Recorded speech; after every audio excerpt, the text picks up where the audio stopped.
अध्यक्ष माननीय संताजी बल्ला साहेब, ज्यांच्या आयुष्याला बघत बघत तलखडा नगरीतली पिढी घडली, मोठी झाली. शिक्षणात अत्यंत खडतर असा ज्यांचा प्रवास आहे. शेतकरी कुटुंबामध्ये जन्म झालेले आणि कार्यकारी अभिनेता या पदापर्यंत पोहोचलेले माननीय संतार बल्ला साहेब हे निश्चितच आम्हा सर्वांसाठी प्रेरणा आहे. दुसरे एक अत्यंत प्रेरणादायी व्यक्तिमत्व, ज्या व्यक्तिमत्वाने त्यांचाही विक्रम बुडीत काढला. त्यांनी अगोदर सगळ्या गावचा विक्रम बुडीत काढला. माननीय भागवतजी थेटे कार्यकारी अभियंता, एक नाही दोन दोन कार्यकारी अभियंता आमच्या गावामध्ये जन्माला आले, हे आमचं भाग्य आहे. माननीय भागवत थेटे हे 7वीला मेरिट आले होते, बोर्डामध्ये पहिले आले होते आणि आमचा प्रभाकर कल्याणही त्याच काळामध्ये बोर्डामध्ये जिल्ह्यामध्ये प्रथम आलेला होता. त्यावेळी अत्यंत स्फुरण पावणार अशा प्रकारचं वातावरण होतं. असे हुशार विद्यार्थ्याचे प्रतिनिधी माननीय मधुकरनाथ थेटे, उत्तम खेळाडू, एक चांगला प्राध्यापक आणि अत्यंत कष्टातून हिरेरी इथपर्यंत आलेली ही सगळी मंडळी. एक उत्तम क्रिकेटपटू कसा असावा याचं उदाहरण माननीय कुशालजी पाटील. आजच्या कार्यक्रमाचे प्रमुख व्याख्याते, महाराष्ट्रभर व्याख्यान देणारे आणि जगद्गुरू तुकोबाराय साहित्य परिषद औरंगाबाद विभागाचे कोषाध्यक्ष म्हणून ती काम करतात. मुख्याध्यापकांचे ते संघटनेचे अध्यक्ष आहेत. मुख्याध्यापक म्हणून त्यांनी काम केलेलं आहे आणि त्यांच्यासोबत आलेले खास शिवजयंतीमध्ये सहभाग नोंदवलेले आमचे बालाजी परमदे सर आणि उपस्थित सर्व मंडळी आणि या शिवमंडळांचे या ठिकाणी आभार व्यक्त करून मी 10 ते 12 मिनिटांमध्ये विषय संपवतो. मराठवाड्यातली धगधगती तोफ वेगवेगळे विषय घेऊन आपल्या सगळ्याच्या समोर विषय मांडले आहेत. छत्रपती शिवाजी महाराजांच्या संदर्भामध्ये असं म्हटलं जातं की जगामध्ये आतापर्यंत फक्त 10 ते 12% इतिहास उपलब्ध होऊ शकला. बाकीचा सगळा इतिहास, सगळे पुरावे, सगळे प्रमाण पेशवाईच्या काळामध्ये जाळून भस्म करण्यात आले. तरी पण 12% जो छत्रपती शिवाजी उरलाय, त्याला कितीतरी दिवस, कितीतरी महिने, कितीतरी वर्ष आपलं सतत बोलत राहिलं तरी हा छत्रपती शिवाजी महाराज संपणार नाही. एवढं अभूतपूर्व कार्य आहे. आपल्या फक्त बालपणीचा 15 वर्षाचा काळ सोडला तर 35 वर्षाच्या आयुष्यामध्ये जगाला पुरून उरेल अशा प्रकारचा इतिहास या महापुरुषाने निर्माण केला. जोपर्यंत या पृथ्वी तलावरती चंद्र, सूर्य, तारे, आप, तेज, वायू, आकाश आहे, तोपर्यंत छत्रपती शिवाजी महाराजांचं नाव जगामध्ये कदापिही कुणाला पुसता येणार नाही. अशा प्रकारचा महापुरुष. एक 2-3 महत्त्वाचे वैशिष्ट्य जे या कार्यक्रमात आले नाहीत ते मांडतो. सगळ्यात महत्त्वाचं पहिलं वैशिष्ट्य आहे, मी या जन्मोत्सव समितीचे हृदयापासून आभार व्यक्त करतो, त्यांचं अभिनंदन करतो की 4-5 दिवसामध्ये लाखो रुपये जमा करून छत्रपती शिवाजी महाराजांची पवित्र प्रतिमा आपल्या सगळ्यांच्या समोर उभी केली. टाळ्याच्या गजरामध्ये आपण त्यांचं कौतुक करणं गरजेचं आहे. कारण फक्त मोबाईलवर एक मॅसेज टाकला, बघता बघता 2000, 3000, 4000, 5000 असे बघता बघता तरुण मुलांनी पैसे जमा केले आणि जवळपास 1 लाखाच्या आसपासची रक्कम जमा झाली. काही उरलेल्या पैशामध्ये पुस्तकं आणण्यात आली, जे पुस्तक आपल्या सगळ्यांच्या समोर आहे. कोण होता शिवाजी, अत्यंत गाजलेलं पुस्तक आहे, प्रत्येकाने वाचलं पाहिजे याचा उल्लेख या ठिकाणी मी करतो. दीपक बिरादार असेल, आमचा धनराज असेल, आमच्या या गणेश मंडळाचे अध्यक्ष असतील, ह्या सगळ्या मंडळींनी खूप मेहनत घेतली, खूप सुंदर शिवजयंती साजरी केली. शिवजयंतीला लोक किती आहेत हे जीवनामध्ये जास्त महत्त्वाचं नाही. छत्रपती शिवाजी महाराजांचा विचार घेऊन जगणारी माणसं किती आहेत ते जास्त महत्त्वाचं आहे. कारण मुठभर माणसानंच जगाचे इतिहास निर्माण केलेले आहे. बाकीच्या लोकांनी इतिहास वाचलेला आहे, काही लोकांनी इतिहास लिहिलेला आहे आणि काही लोक पिढ्यानपिढ्या इतिहास ऐकत असतात. तुम्ही इतिहास निर्मिती करणाऱ्या पैकी आहात, म्हणून तुमचं पहिल्यांदा कौतुक करतो आणि एक पहिला मुद्दा या ठिकाणी मांडतो की तुमचं अभिनंदन यासाठी करतो की 18 पगड जातीच्या माणसांना सोबत घेऊन तुम्ही ही शिवजयंती करा. काल ज्या गावामध्ये मी शिवजयंतीचा प्रमुख अतिथी म्हणून होतो, अंबुलगा विश्वनाथ, त्या गावातल्या मुलांनी 10 लाख रुपये जमा केले. त्याचा हिसाब ठेवला आणि लोकांच्या समोर ठेवला.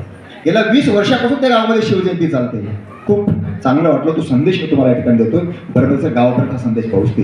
दुसरी महत्त्वाची गोष्ट, त्या गावामध्ये सोलोनी परिवारची मंडळी होती, तेलंग परिवारची मंडळी होती, कांबळे परिवारची मंडळी होती, मुगळी परिवारची मंडळी होती, पौळ परिवारची मंडळी होती. ही सगळी जाती धर्मातली माणसं स्टेजवरती होती.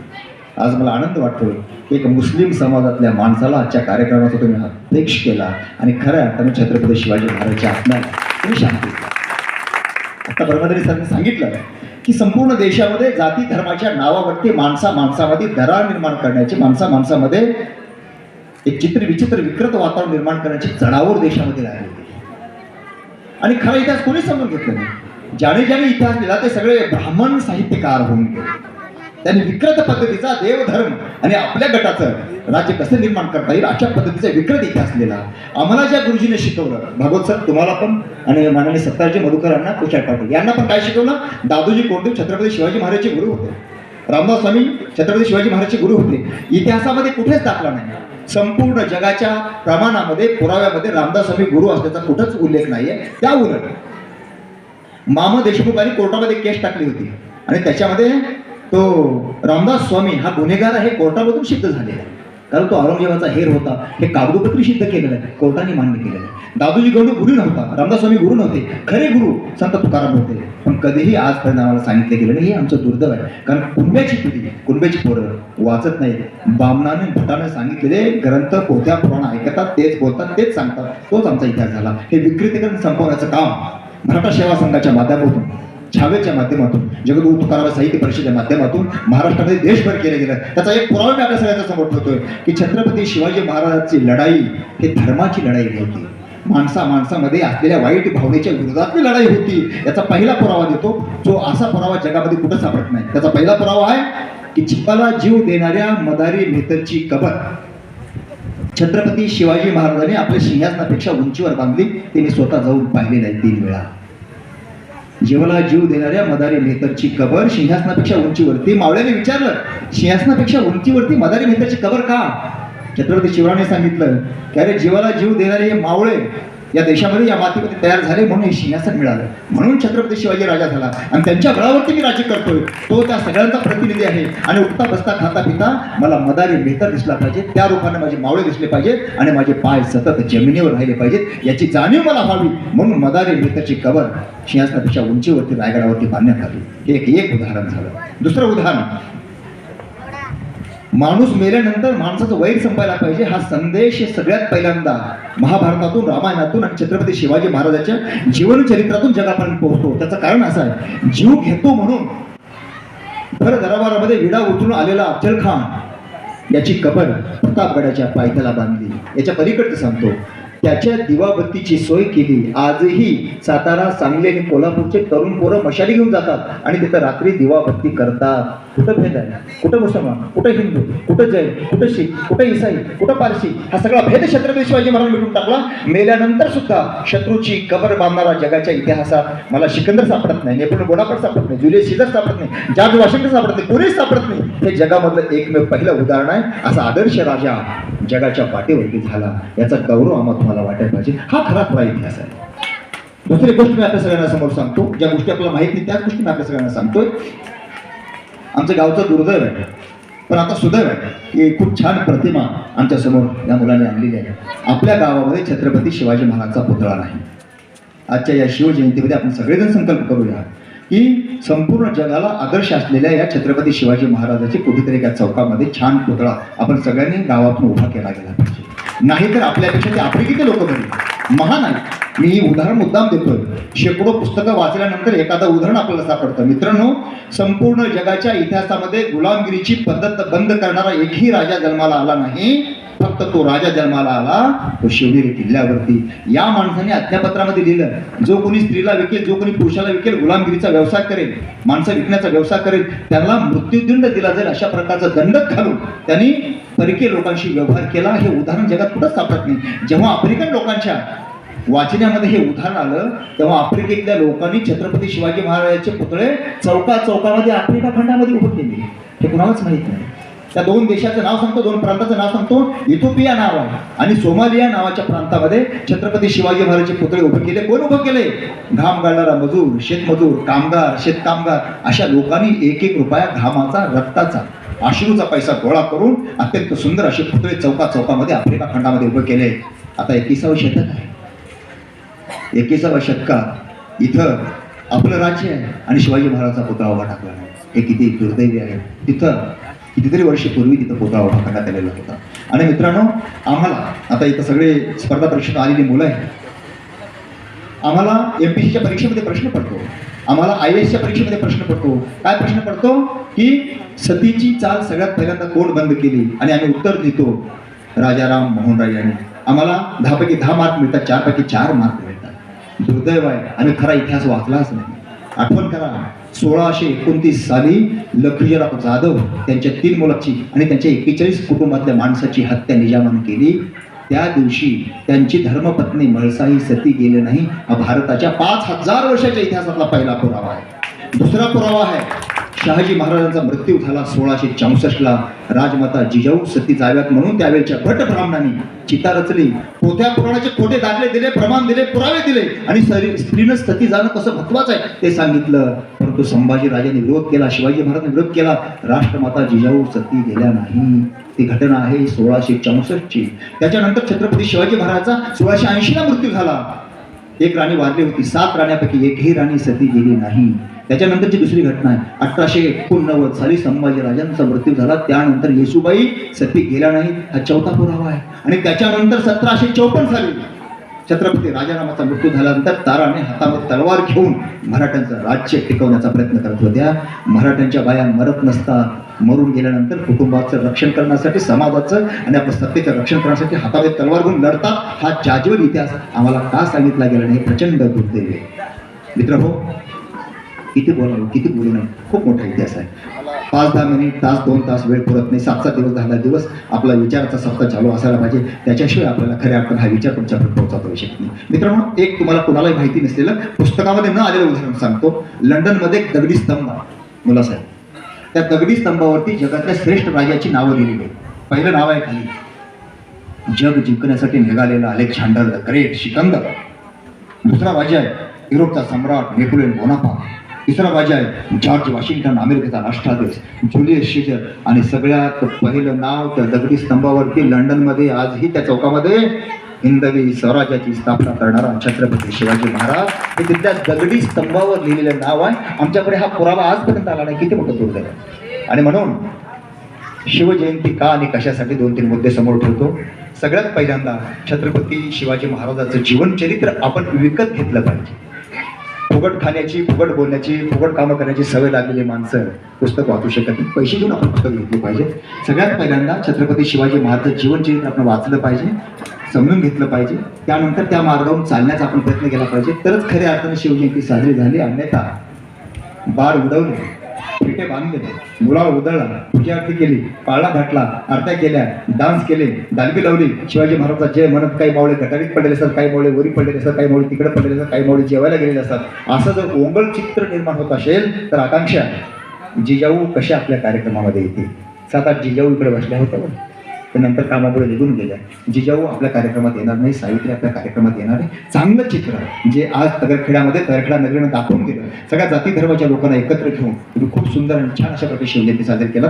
त्यासाठी आपण वाचन केलं पाहिजे. मित्रहो, का वाचलं पाहिजे? एक इतिहास शिकलेली, वाचन करणारी एक स्त्री आपल्या मुलाला घेऊन गावात निघाली. गावामध्ये तगरखेडा गावासारखं गाव आहे, त्या गावातल्या एका चौकामध्ये ती आई आपल्या मुलाला घेऊन येते आणि 6-7 वर्षाचा मुलगा आपल्या आईला प्रश्न करतो, आई हा समोर दिसणारा पुतळा कुणाचा? इतिहास शिकलेली आई शिवाजी महाराजांचा असं म्हणत नाही, ती म्हणते छत्रपती शिवाजी महाराजांचा हा पुतळा आहे. त्या मुलाने दुसरा प्रश्न केला की आई मग या छत्रपती शिवाजी महाराजांच्या एका हातामध्ये तलवार का आणि दुसऱ्या हातामध्ये ढाल का? तेव्हा इतिहास शिकलेली आई म्हणाली, बाळा शत्रूवरती वार करता यावं म्हणून उजव्या हातामध्ये तलवार आहे आणि शत्रूचे वार वरच्या वरी झेलता यावेत म्हणून डाव्या हातामध्ये ढाल आहे. पोरगं बेरकी होतं, बहुतेक तळखेडचा असावं. त्यांनी परत प्रश्न केला की आई शिवाजी महाराजांच्या पाठीमागे ढाल कशासाठी? तेव्हा लगेच आईने उत्तर दिला, बाळा आपलीच माणसं आपल्यावरती केव्हा वार करतील आणि संपवून टाकतील हे सांगता येत नाही, म्हणून आपल्याही माणसाचं नियोजन छत्रपती शिवाजी महाराजांनी युद्ध नीतीमध्ये, शिवनीतीमध्ये केलेलं होतं. हे कुठेतरी आपण समजून घेणं अत्यंत गरजेचं आहे. आज आमची तुमची अवस्था काय हो? बंधाऱ्याच्या भांडणामध्ये आमच्या कैक पिढ्या बर्बाद झाल्या. नालीच्या भांडणामध्ये, घराच्या भिंतीच्या भांडणामध्ये, दाराच्या भांडणामध्ये, मधल्या पाणंदीच्या भांडणामध्ये आमच्या पिढ्या गारच झाल्या. आम्ही शिकली सवरलेली माणसं कुठं चाललो? संपूर्ण जगाच्या इतिहासामध्ये स्वतःच्या हाताने दोरी घेऊन शेतकऱ्यांच्या शेत जमिनी मोजून देणारा पहिला तलाठी म्हणून छत्रपती शिवाजी महाराजांचं नाव नोंदवलं गेलेलं आहे महसूल खात्याने. कुठेतरी आपण मान्य केला पाहिजे. घराची भांडणे सोडली, बंधाऱ्याची भांडणे सोडली, शेताची भांडणे सोडली. हे अफाट आणि अलौकिक छत्रपती शिवाजी महाराजांनी केलं. अहो नुसते छत्रपती शिवाजी महाराजांच्या नावावर आपण तासून तास बोलू शकतो. शिवाजी शब्द एवढा बोलका आणि ज्या शब्दाला इतिहास आहे, ज्या शब्दाला भूगोल आहे, ज्या शब्दाला संस्कृती आणि सांस्कृतिक परिणाम आहे, असं जगामध्ये एकही नाव तुम्हाला सापडणार नाही. शिवाजी या 3 अक्षरामध्ये जादू आहे. शी म्हणजे शिका, वा म्हणजे वाचा, जी म्हणजे जिंका. शिका, वाचा, जिंका. शिकल्याशिवाय, वाचल्याशिवाय तुम्हाला जिंकता येणार नाही. शिकणं बंद तो जिंकणं बंद, हे नव्या पिढीने कुठेतरी लक्षात घेतलं पाहिजे. स्पर्धा परीक्षेमध्ये भाग घ्या. आता भरत सरांनी सांगितलं छत्रपती शिवाजी महाराजांच्या इतिहासामध्ये तुम्ही पानं चाळून बघा, अशक्य शब्दच नव्हते. नेपोलियन बोनापार्ट नंतर आला हो. एकीकडं लाखोंचं सैन्य, एकीकडे मुठभर सैन्य, आणि शिवाजी महाराजांनी विजय मिळवला. 500 वर्षाच्या इतिहासामध्ये इंग्रजांनी 100 श्रेष्ठ युद्धांची यादी तयार केली.